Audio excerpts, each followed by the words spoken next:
Good morning, students. Today we are going to continue with part 2 of chapter 8, and the name of the chapter is Comparing Quantities.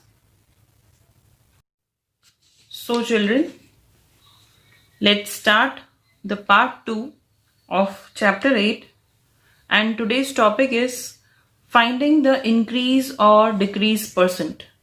ऐसे problem sums अभी हम सीखेंगे जिसमें percentage increase होगा और percentage decrease होगा. वैसे sums जो होते हैं वो कैसे किए जाते हैं, we will be learning that. Okay, so the first problem is Aman got a 12% increase in his salary. Aman को 12% इंक्रीज मिला है सैलरी में. दैट मीन्स उसकी सैलरी जो है वो 12% बढ़ गई है.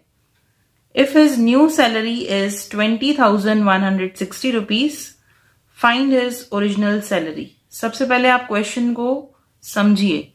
अमन को 12% इंक्रीज मिला है, उसके बाद उसकी न्यू सैलरी जो है वो 20,160 रुपीज हो गई है. दैट मीन्स उसकी न्यू सैलरी जो है वो बढ़कर जो मिली है उसको सैलरी इंक्रीज होने के बाद वो है 20,160 रुपीज. तो उसकी पहले वाली सैलरी कितनी होगी? ओरिजिनल सैलरी मींस जो विदाउट इंक्रीज थी, जिसमें कुछ इंक्रीमेंट नहीं हुआ था, वो कितनी होगी? So let's find. Now children, first हमेशा जब भी हम सम सॉल्व करेंगे ऐसे सम्स जिसमें हमें ओरिजिनल चीज का पता नहीं है, जैसे हमें इसमें ओरिजिनल सैलरी का पता नहीं है, तो हम अज्यूम करेंगे कि उसकी ओरिजिनल सैलरी 100 रुपीज थी. क्योंकि हमको नहीं पता कि कितनी थी, इसलिए हम ऐसा मानेंगे कि 100 रुपीज थी. सो द स्टेटमेंट हम लिखेंगे जो let the original salary be rupees 100. हम ऐसा मान रहे हैं कि उसने 100 रुपीज उसकी ओरिजिनल सैलरी थी. Okay, plus 12% increase. अगर उसकी सैलरी में 12% इंक्रीज किया जाता है, सपोज कोई पर्सन 100 कमाता है, उसमें 12% इंक्रीज किया जाएगा, तो उसका जो परसेंटेज आएगा वो सेम ही आएगा. क्योंकि हम 100 पे जब भी किसी का परसेंटेज निकालते हैं तो सेम आता है. So the new salary will be, अब कितना हो जाएगा, हम 12% उसको बढ़ा के दे रहे हैं. पहले वो 100 कमाता था, अब उसको 12 रुपीज ज्यादा दे रहे हैं, तो उसका जो न्यू सैलरी हो जाएगा वो हो जाएगा 112 रुपीज. ओके, अब हमने जो अज्यूम करके फाइंड किया था 112, उसी के बेसिस पर सम सॉल्व करेंगे. ठीक है, हम स्टेटमेंट लिखेंगे when the original salary is rupees. हमने क्या रखी थी? 100 रुपीज. हमने ऐसा माना था कि 100 रुपीज वो कमा रहा है. ओके, तो जब वो 100 अर्न कर रहा था तो उसकी जो न्यू सैलरी है, this is new, as I have written for short, new salary जो है वो उसकी हो जाएगी 112, जो हम देख रहे हैं यहाँ पर. ओरिजिनल जब 100 थी तो न्यू हो गई उसकी 112 बढ़ाने के बाद. तो उसकी ओरिजिनल सैलरी कितनी होगी जब उसकी न्यू सैलरी 20,160 रुपीज दी हुई है क्वेश्चन में. ओके, 20,160 अगर उसकी प्रेजेंट सैलरी है न्यू वाली, तो उसकी ओरिजिनल सैलरी कितनी रही होगी? Let's check. जो नंबर्स ऐसे आमने सामने होते हैं उनका क्रॉस मल्टीप्लीकेशन होता है, और जो क्वेश्चन मार्क के सामने होता है जिसकी पेयरिंग नहीं पॉसिबल, 112 की पेयरिंग नहीं हो पा रही है क्योंकि यहाँ पर नंबर नहीं मेंशन्ड है, क्वेश्चन मार्क है, तो आप 112 के साथ कोई नंबर दे नहीं सकते. तो जो नंबर्स का पेयर बन रहा है उसको हम ऊपर लिखेंगे 20,160 इंटू 100 डिवाइडेड बाय क्या लिखेंगे आप? जिसका पेयर नहीं बना, that means 112. Okay, now we will do cancellations, cutting हम करेंगे इसमें. 2 के टेबल में जाएंगे, 256 जा होता है 112 और 250 जा होता है 100. ओके, अगेन हम 2 के टेबल में जाना चाहें तो 2 के टेबल में भी जा सकते हैं. हम 8 के टेबल में जाना चाहें, 8 7 जा 56, और इसको हम लेना चाहें 8 के टेबल में तो भी हम कर सकते हैं. पर we are going in 2's table. 2 28 जा 56 और 2 25 जा 50. ओके, अगेन अब 25 और 28 तो नहीं जाते हैं 2 के टेबल में, तो 28 और 20160 जाएंगे 2 के टेबल में. तो 2 14 जा एंड 2 10 जा इज 20. ओके, और यहां पर ले लेंगे हम फिर से एक 0, 2 8 जा 16, 0 जा 0, ओके। बिकॉज हमने 220 के बाद सीधा हम 16 ले रहे हैं, डबल नंबर, इसलिए हम एक 0 ऐड करेंगे यहाँ पर। फिर से हम जाते हैं 2 के टेबल में, 2 7 जा 14 और 2 5 जा 10, फिर 0 जा 0, फिर 80 लाना है तो 2 40 जा 80 होता है। अब 7 के टेबल में ये नंबर आता होगा 5040, पर 25 नहीं आता, तो 7 1 जा 7 और यहाँ पर 7 7 जा 49 करेंगे तो 1 बच जाएगा, 7 2 जा 14, 0 जा 0। So you are left with 7 20 and 25। तो अब कोई नीचे नंबर लेफ्ट ओवर नहीं है, 1 हो गया हमारे पास डिनोमिनेटर, तो हम इजीली इनको मल्टीप्लाई कर सकते हैं क्योंकि हमारे पास अभी कुछ कैंसलेशन के लिए बचा ही नहीं है। तो 720 इंटू 25 आप करेंगे तो जो आपको आंसर मिलेगा वो होगा 18,000। So we will write the statement at last. Original salary of Aman is 18,000. अमन की कितनी सैलरी रही होगी पहले वाली? 18,000 rupees. Now children, we are going to do second example based on percentage increase and decrease. And this is question 2 of textbook. You can see this I have written here. Question 2 of textbook exercise 8.2. ये जो सम है वो exercise 8.2 का question 2 है और this some is of percentage decrease. अभी अभी जो हमने एग्जाम्पल किया सैलरी वाला वो था परसेंटेज इंक्रीज का सम, अब हम कर रहे हैं percentage decrease. So children let's read the question. On Sunday 845 people went to the zoo. Sunday के दिन 845 पीपल गए थे जू में, okay. On Monday only 169 people went, और मंडे के दिन जू में बहुत ही कम लोग गए हैं, दैट इज 169 पीपल गए हैं। What is the percent of decrease in the people visiting जू ऑन मंडे। अब हमसे क्या पूछा है कि परसेंटेज फाइंड करो कि कितने लोग कम गए हैं, परसेंटेज ऑफ डिक्रीज फाइंड करो, क्योंकि यहाँ पर नंबर जो है वो 845 था पहले संडे को, और अब जो मंडे को जा रहे हैं लोग वो सिर्फ 169। दैट मीन्स पहले बहुत ज्यादा जा रहे थे, अब कम जा रहे हैं मंडे को।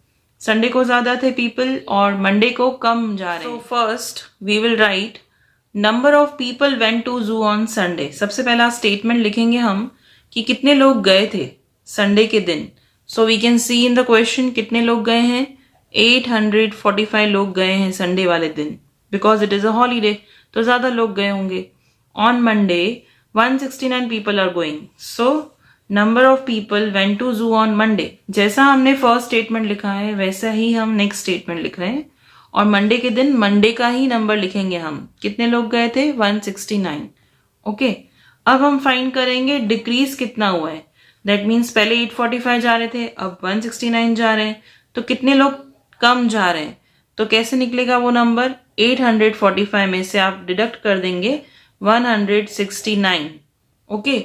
So you will get 676। आप जब डिडक्ट करेंगे तो आपको मिल जाएगा 676।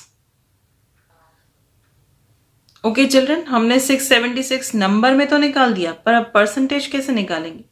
तो परसेंटेज डिक्रीज निकालने के लिए जितना भी डिक्रीज हुआ है नंबर में उसे हम लिखेंगे ऊपर, 676 जो नहीं जा रहे हैं उसे हमने लिख दिया ऊपर, और जो ज्यादा नंबर है संडे के दिन जो जा रहे थे 845 वो हम रख देंगे नीचे। अगर आपको ऐसे नहीं समझ में आ रहा है तो you can write statement also.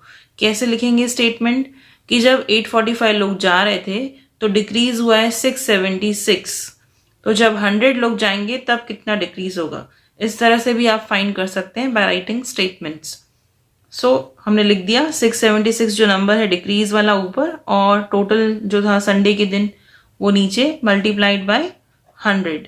Now we will do cancellations.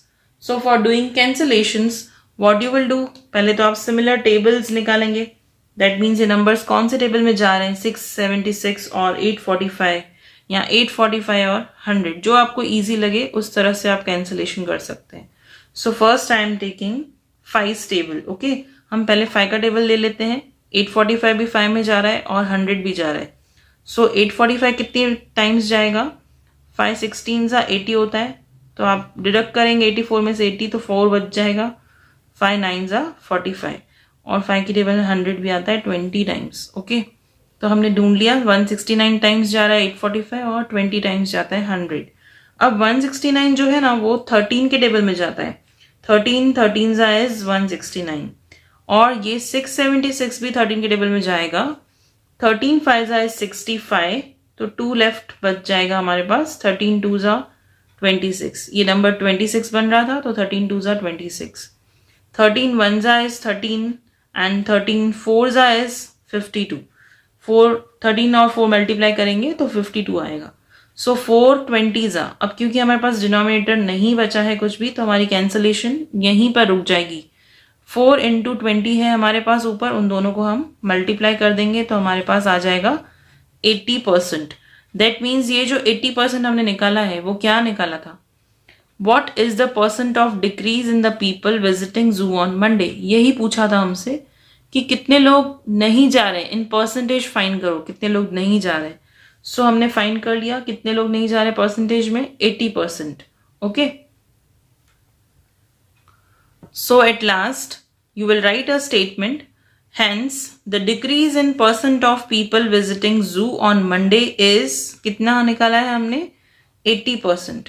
Okay, ये हमको स्टेटमेंट कहाँ से मिलेगा? क्वेश्चन में से ही मिल जाएगा। The percent of decrease in the people visiting on Monday is 80%, ऐसे भी आप लिख सकते हैं, या फिर ये जो हमने लिखा है decrease in percent of people visiting zoo on Monday is 80%।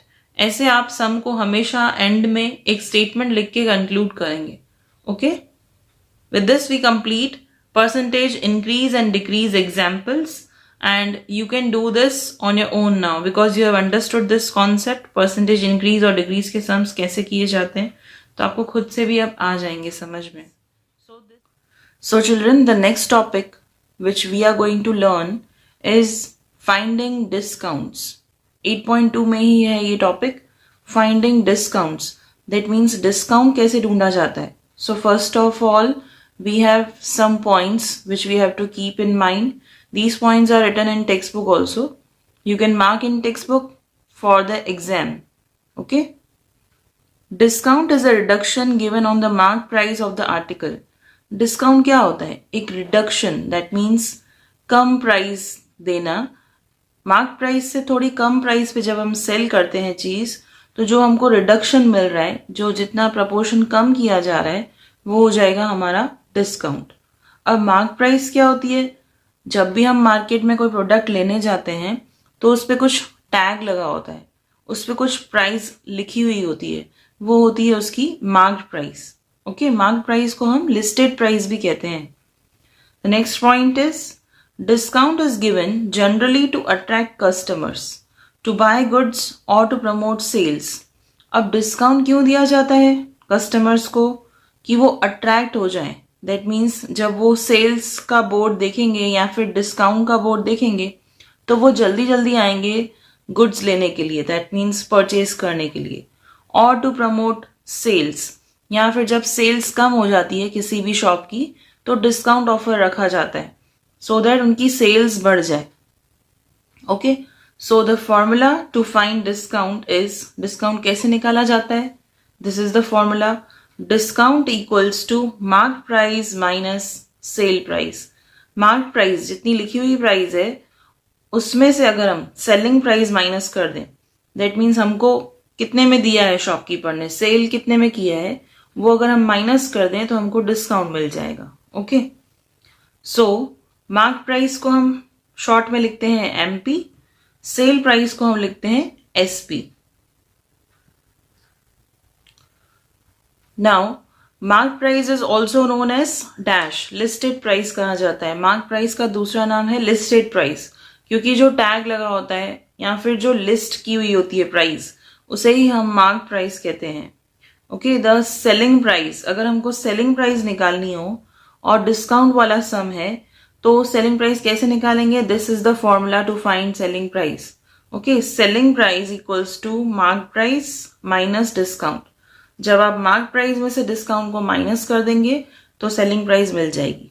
That means अगर सपोज कोई प्रोडक्ट 500 रुपीज का है 500 रुपया उसकी मार्क प्राइस है और उस पर हमको डिस्काउंट मिल रहा है 200 रुपीज़ का, तो हम 500 में से 200 माइनस कर देंगे तो हमको पता लग जाएगा कि कितने में शॉपकीपर ने सेल किया। तो 500 minus 200 will be 300, so the selling price will be 300। Same way से मार्क प्राइस ढूंढनी है तो सेलिंग प्राइस में डिस्काउंट ऐड कर देंगे तो हमको मिल जाएगा mark price. Okay children, these are some formulas. This formula, these two formulas and this formula you have to keep in mind. और ये जो छोटे छोटे शॉर्ट फॉर्म्स हैं वो भी आपको बिल्कुल ध्यान से लर्न करने हैं। So let's start with examples of finding discounts. अब हम कुछ एग्जाम्पल्स कर रहे हैं जिसमें कैलकुलेशन होगा डिस्काउंट का या फिर डिस्काउंट पर बेस्ड सम्स होंगे। Okay, let's read. Now this is an own sum I have taken on my own. The mark price of an item is ₹1650। कितना है मार्क प्राइस आइटम का? 1650। उस पर टैग लगा हुआ है 1650। If 6% discount is given on it, उस पर बोर्ड लगा हुआ है कि 6% डिस्काउंट दिया जाएगा। 1650 की चीज पर 6% डिस्काउंट दे रहे हैं। Find the selling price of an item, तो जो शॉपकीपर है उसने कितने में सेल किया होगा वो हमको फाइंड करना है। We have to find its selling price. Okay, now children here if you look in the question, क्या दिया हुआ है हमको? परसेंटेज ऑफ डिस्काउंट दिया हुआ है। यहां पर आप देख सकते हैं परसेंटेज दी हुई है डिस्काउंट की। And you have to find what? Selling price, that is sales price हमको ढूंढना है, क्योंकि क्वेश्चन में बोला है find the selling price of an item. So what we will do, we will start the sum by writing all the details. पहले सारी आप डिटेल्स लिख देंगे कि क्या क्या मेंशन्ड है क्वेश्चन में। तो क्वेश्चन में mark price of an item दिया हुआ है 1650, वही हम लिख देंगे पहला स्टेटमेंट। मार्क प्राइस कितना है? 1650। फिर 6% डिस्काउंट दिया हुआ है, परसेंटेज ऑफ डिस्काउंट इज 6%, तो आप लिख देंगे यहाँ पर discount equals to 6%।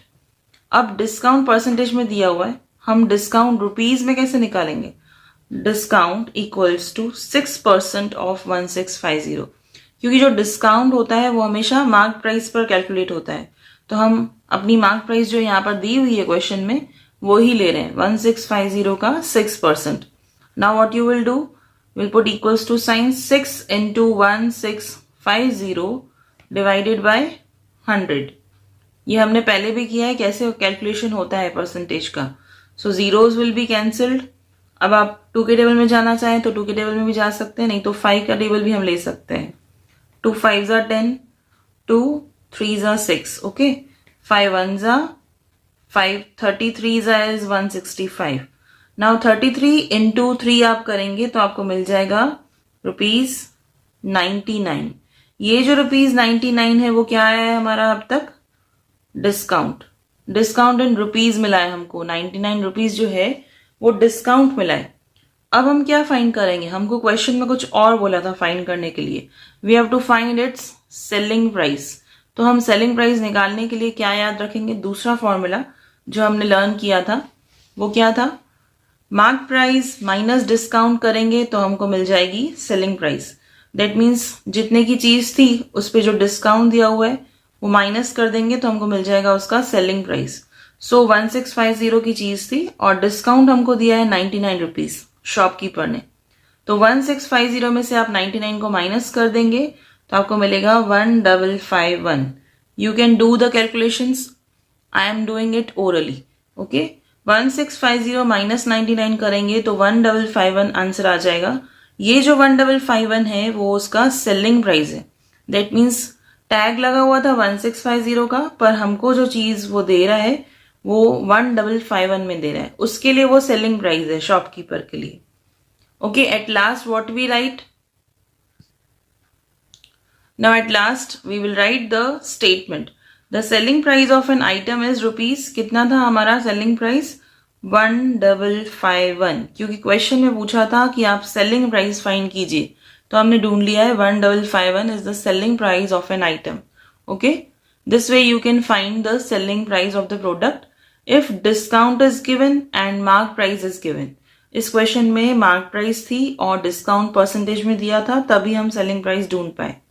Okay, now the next example that is also of finding discount based on this topic. An article marked at ₹600. Mark means उसकी मार्क प्राइस है 600. उस पर लिखा गया है 600 का है वो चीज. Is sold for ₹480. Sold means उसकी सेलिंग प्राइस हो जाएगी 480. मार्क किया हुआ था 600 में और सेल किया है 480 में. Find the discount in rupees. आपको डिस्काउंट रुपीज में भी निकालना है एंड डिस्काउंट इन परसेंटेज. हमको इधर दोनों चीजें निकालनी है, डिस्काउंट रुपीज में भी और डिस्काउंट परसेंटेज में. जो हमने लास्ट सम किया उसमें हमने डिस्काउंट सिर्फ रुपीज में निकाला क्योंकि हमको परसेंटेज दिया हुआ था. यहाँ पर दोनों चीजें नहीं दी हुई हैं, डिस्काउंट भी नहीं दिया हुआ है परसेंटेज में और ना ही डिस्काउंट रुपीज में दिया हुआ है. So we will find both. But here you have to keep in mind that हमको सेलिंग प्राइस दी हुई है, तो ये एक हमको हेल्प करेगा to find discount. So let's see how to find discount. Now children, जैसे हमने लास्ट सम में किया था सारी डिटेल्स लिख देंगे हम. पहले तो हमको जो इन्फॉर्मेशन दी हुई है क्वेश्चन में वो सब लिख देंगे. मार्क प्राइस दी हुई है 600 रुपीज. उस चीज की मार्क प्राइस थी 600 एंड सेलिंग प्राइस इज 480. यही दोनों चीजें हमको हेल्प करेंगी सम को सॉल्व करने में. ओके, सो हम डिस्काउंट रुपीज में कैसे निकाल सकते हैं? मार्क प्राइस में से अगर हम सेलिंग प्राइस को माइनस कर देंगे तो हमको मिल जाएगा डिस्काउंट इन रुपीज. यानी कि 600 रुपए की चीज थी, मार्क प्राइस उसकी 600 थी, उसमें से हम माइनस कर देंगे उसका सेलिंग प्राइस. तो आपको मिल जाएगा कि डिस्काउंट कितना मिला होगा कस्टमर को. 600 माइनस 480 आप करेंगे तो आपको मिल जाएगा 120 रुपीज. दैट मीन्स डिस्काउंट मिला था 120 रुपीज. तो हमने रुपीज में तो ढूंढ लिया discount. Now we will find the percentage. Now children, to find percentage you will have to write statement. हम स्टेटमेंट लिखेंगे. On mark price of ₹600 discount equals to rupees. कितना दिया है सबसे पहले तो आप स्टेटमेंट समझिए. ऑन मार्क प्राइस ऑफ ₹600, क्योंकि हमने पढ़ा है कि डिस्काउंट हमेशा मार्क प्राइस पे कैलकुलेट होता है. तो इस वाले केस में इस सम में मार्क प्राइस दिया हुआ था 600 रुपीज. तो जब 600 रुपीज उसका मार्क प्राइस था चीज का, तो डिस्काउंट कितना हमने फाइंड किया है रुपीज में 120 रुपीज. ओके, अब हमको परसेंटेज निकालना है तो हम क्या लेते हैं 100. तो इसलिए हमने नेक्स्ट स्टेटमेंट लिखा है ऑन मार्क प्राइस ऑफ ₹100. अगर उस चीज की मार्क प्राइस 100 होती तो डिस्काउंट कितना मिलता. Now what you will do, you will make pairs by doing this. Cross multiplication आप ट्राई करेंगे. आमने सामने वाले नंबर्स को ऐसे क्रॉस करके बनाइए. जो भी नंबर क्वेश्चन मार्क के सामने आता है वो डिवाइड में चला जाता है क्योंकि उसका पेयरिंग पॉसिबल नहीं है. So what you will do, you will write 120 into 100. क्योंकि 120 और 100 का पेयर बन रहा है इसलिए हम उसको ऊपर लिखेंगे. जिसका पेयरिंग नहीं है पॉसिबल उसे हम नीचे लिख देंगे. दैट मीन्स 600 के साथ कोई नंबर नहीं है. So that is why we are writing down. Now we will do the cancellations. Zeros cut हो जाएंगे. ओके, 6 के टेबल में 12 आता है. 6 1s are 6 and 6 2s are 12 और एक जीरो पुट कर देंगे तो हमको मिल जाएगी डिस्काउंट की परसेंटेज दैट इज 20%. ओके, हमको मिल गया कि 20% जो है वो उसका डिस्काउंट है. 20% डिस्काउंट दिया होगा तभी 120 रुपीज डिस्काउंट मिला है. Okay, so at last we have to write statement always. हम लिखेंगे द डिस्काउंट इज रुपीज. कितना दिया था डिस्काउंट रुपीज में अगर हम देखें तो 120 rupees. Okay, and the discount percentage is कितना हुआ है परसेंटेज में हमको 20% डिस्काउंट परसेंटेज फॉर्म में मिला है और रुपीज में अगर हम देखें तो हमको 120 रुपीज डिस्काउंट मिला है. With this we finish this sum. इस सम में हमको मार्क प्राइस सेलिंग प्राइस दी हुई थी. हमने डिस्काउंट फाइंड किया है दोनों में, रुपीज और परसेंटेज में. So children, the next example in finding discount topic is question number 9 of your textbook exercise 8.2. Text में पेज नंबर 125 पर आपको ये क्वेश्चन मिलेगा. क्वेश्चन का नंबर है question 9. Okay, here you will have to find mark price. Mark price ढूंढनी है हमको और हमको डिस्काउंट की परसेंटेज दी हुई होगी. और सेलिंग प्राइस दिया होगा, ठीक है। Let's read. Arun bought a pair of skates at a sale where the discount given was 20%। Arun ने सेल लगी थी कहीं पर, वहां से एक स्केट्स का पेयर लिया है जिस पर डिस्काउंट दिया हुआ था 20%। If the amount he page is ₹1600, जो फाइनली उसने अमाउंट पे किया है शॉपकीपर को, मतलब शॉपकीपर के लिए वो हो जाएगी सेलिंग प्राइस, और अमाउंट उसने पे किया है अरुण ने वो है 1600। Find the mark price. तो इस सम में आपको पूछा है मार्क प्राइस कितनी होगी। वैसे नॉर्मली सब सम्स में पहले मार्क प्राइस दी हुई होती है और हमको उसका डिस्काउंट या फिर सेलिंग प्राइस फाइंड करना होता है। इस सम में उल्टा है। So we will do the calculations for finding mark price. Now I told you that आप सारी इंफॉर्मेशन पहले लिख दीजिए क्या क्या दिया हुआ है। डिस्काउंट दिया हुआ है 20% परसेंटेज फॉर्म में। Amount paid by Arun, Arun ने कितने पैसे दिए थे शॉपकीपर को, 1600 रुपीज, जिसे हम सेलिंग प्राइस भी कह सकते हैं। शॉपकीपर के लिए वो सेलिंग प्राइस हो जाएगी, तो 1600 दी हुई है। मार्क प्राइस हमको फाइंड करनी है, ओके। अब इस ऐसे सम्स में जब मार्क प्राइस नहीं दी हुई हो, क्योंकि हमारा डिस्काउंट जो कैलकुलेशन होता है वो होता ही मार्क प्राइस पर है, और अगर मार्क प्राइस नहीं दिया हुआ है तो हम क्या करेंगे, स्टेटमेंट फॉर्म में लिखेंगे। दैट इज हमको ओरिजिनल सैलरी या ओरिजिनल अमाउंट को अज्यूम करना पड़ेगा। That means we can write assume mark price is ₹100। हमको पता नहीं है कितनी थी, इसलिए हम मान रहे हैं ऐसा कि 100 रुपीज थी, ओके।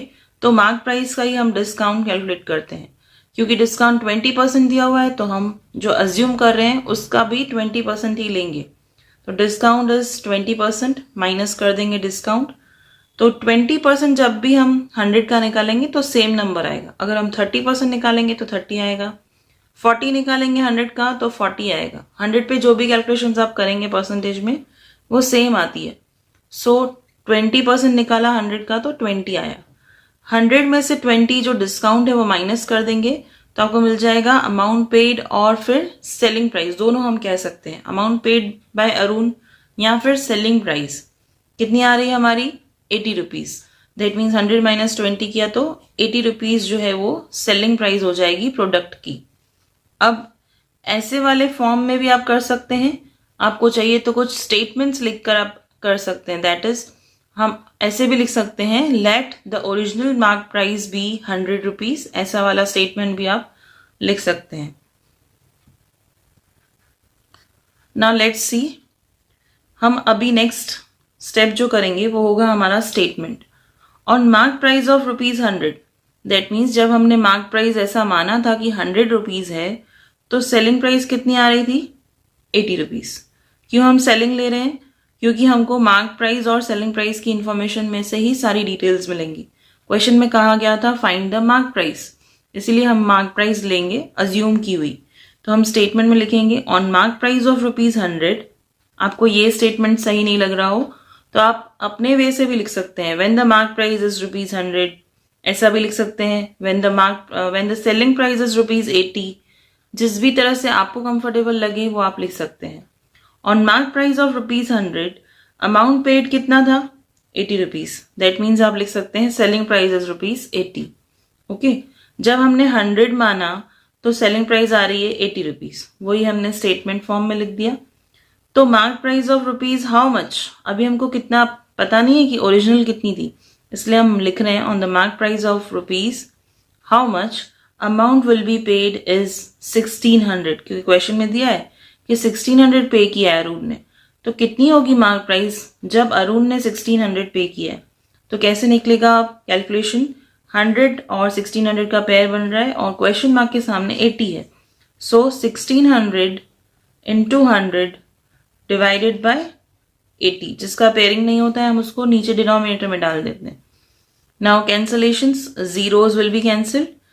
अब 8 के टेबल में 16 आता है, 8 1 जा 8 2 जा 16 और जीरोज हम लगा देंगे एक्स्ट्रा। 200 इंटू 10 बच रहा है ऊपर, सो 200 इंटू 10 करेंगे तो कितना आएगा, 2000 rupees.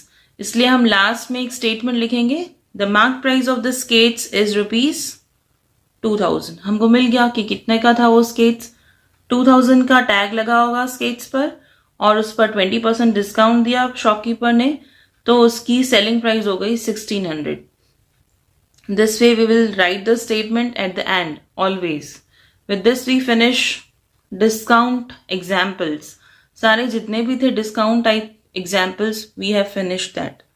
So with this we complete the part 2 of chapter 8, comparing quantities, and the remaining topics we will be learning in next part. Thank you.